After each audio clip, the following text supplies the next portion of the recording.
The campaign of the Green Party's 2016 presidential nominee, Jill Stein, turned over documents to the Senate Intelligence Committee for its Russia investigation, according to a report Wednesday. Facebook CEO Mark Zuckerberg on Wednesday faced a tough round of questions from House lawmakers on whether his company should face new laws or regulations after data from 87 million users was obtained, and in some cases faced clear threats that the social media giant would see some form of new rules.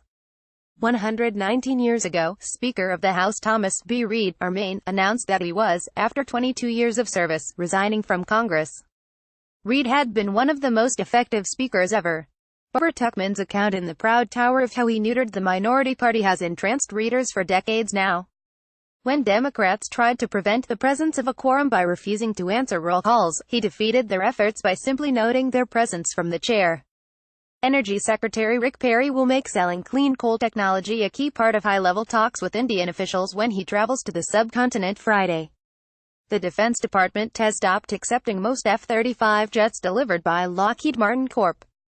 amid a dispute regarding the cost to fix a production mistake in more than 200 of the aircraft, according to a report Wednesday. President Trump is coming close to his self-imposed deadline to make a decision on how the United States will respond to the latest suspected chemical weapons attack by the Assad regime in the Syrian town of Douma. While the administration is still considering various options, everybody is anticipating that the order to strike the Syrian government has largely been made. Israeli Prime Minister Benjamin Netanyahu has told his security ministers that there is a high probability of U.S. military action in Syria, and Senate Foreign Relations Committee Chairman Bob Corker, R10, speculates that the White House will in fact respond. House Speaker Paul Ryan, R. said he has no plans to run for president or any other office in the near future or ever, just after he announced he would not be seeking re-election this year. Trey Gowdy said Wednesday that the EPA has failed to provide all documents he requested nearly 2 months ago related to Administrator Scott Pruitt's frequent use of first-class flights. The White House on Wednesday declined to rule out the possibility of direct military engagement with Russia in the wake of last weekend's deadly chemical gas attack in Syria. Frank Pallone, DNJ, questioned the blistering pace of the House Energy and Commerce Committee's consideration of more than 50 opioid bills Wednesday.